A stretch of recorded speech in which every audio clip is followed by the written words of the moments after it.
어둡고 답답한 뒤주쌀 꽤 피비린내 나는 뒤주 안에서 한나라의 세자가 8일 동안 고통스럽게 죽어갑니다. 그리고 이 모든 것을 명령한 사람은 다름 아닌 그의 아버지인 왕 영조였습니다. 우리는 이 사건을 흔히 미쳐버린 아들을 향한 아버지의 비정한 처벌이라고만 알고 있습니다. 하지만 만약 이 끔찍한 사건이 아들을 죽이기 위함이 아니라 오히려 손자를 살리기 위한 역사상 가장 치밀하고 잔인하게 계산된 정치 쇼였다면 믿으시겠습니까? 딜레마, 죽여야만 하는 아들. 그러나 당시 사도세자는 왕위를 물려줄 수 없는 상태였습니다. 끝없는 기행과 살인을 저질렀고 심지어 영모를 꾀한다는 고병까지 들어온 상황. 왕조의 안정을 위해 영조는 아들을 제거해야만 했습니다. 하지만 여기서 영조는 치명적인 딜레마에 빠집니다. 선택지 1. 사약 참수의 X 표시. 첫 번째 선택지 사약을 내리거나 칼로 베어 죽인다. 이 방법이 가장 깔끔합니다. 하지만 이렇게 되면 사도세자는 국가가 인정한 죄인, 즉 역적이 됩니다.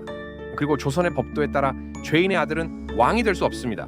이 방법을 쓰는 순간 영조가 그토록 총애했던 완벽한 후계자, 어린 손자 정조의 미래는 끝장납니다. 선택지 2. 자결 명령의 X 표시.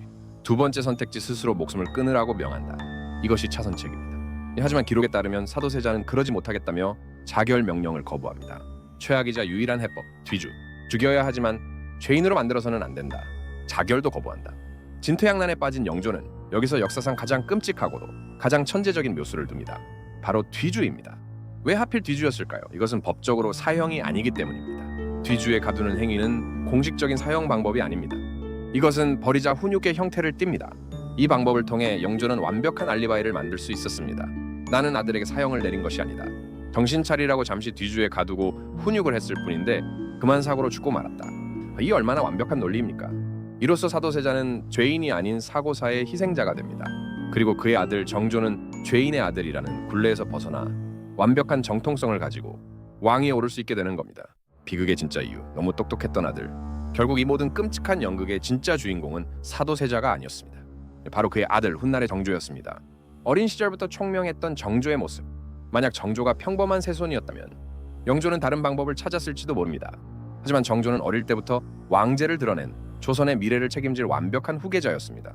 영조는 문제아 아들과 완벽한 손자 사이에서 결국 왕조의 미래를 선택한 것입니다.